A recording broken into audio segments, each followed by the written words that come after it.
I'm here with a bold idea for Manitoba, and that is to encourage businesses in Manitoba through the legislative process and otherwise to engage in trade with Nunavut, both into Nunavut and out of Nunavut. Right now there's tremendous growth going on in Nunavut in the mining sector, and we need to do whatever is needed to make sure that Manitoba businesses play a part in that development.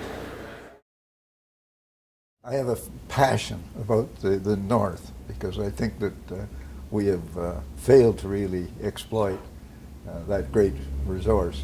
You know, we so frequently look at the North as the frontier, and for me it's the future of Manitoba.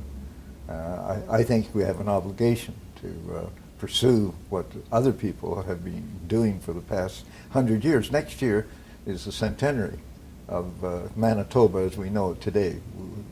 It was in 1912 that we really had our borders pushed up to Hudson Bay coast, and I don't think we have achieved what we ought to have achieved. So here's an opportunity, not just for us, but for the next generations, to undertake a wonderful opportunity of continuing the building of this nation. And I think the North generally has been kind of the poor cousin. We know it's there.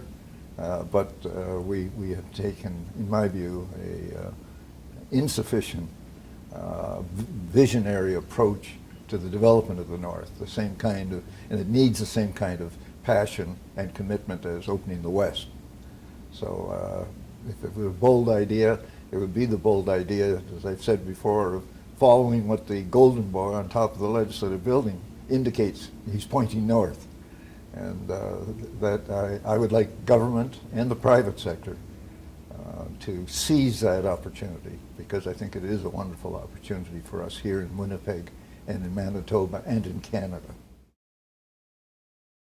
Well, we have the main line of a Class 1 railway that runs right through Winnipeg, east to west, bisecting the city. Causes significant transportation issues, congestion, slowing down traffic, moving from north to south through the city.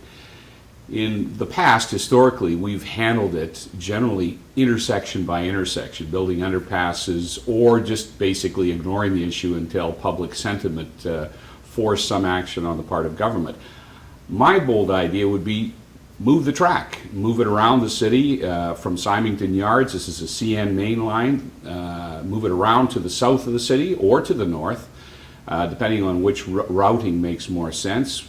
Open up that opportunity, eliminate the need for some of those grade separation crossing investments that would have to be made at some point in time in the future. Along the way, what we're also doing is we're freeing up some valuable real estate that is now presently tied up in railway right-of-ways.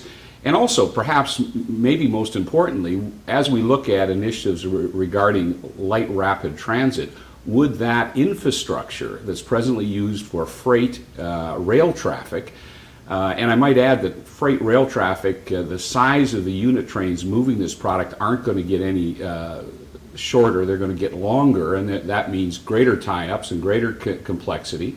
And the question of dangerous and hazardous goods moving through a populated area has to be taken into consideration over the long term.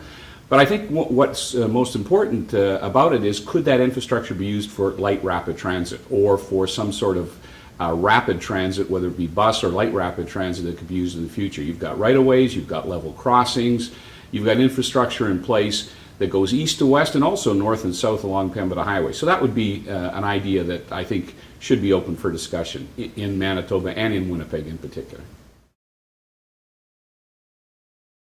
The Manitoba Cattle Enhancement Council administers an investment fund of producer and provincial dollars. Our bold idea is to turn Manitoba into a world leader of premium beef exports. The thing that was missing was a packing plant, and we are investing in that so that our producers don't have to ship their animals live, and we can keep the jobs and the profits here at home.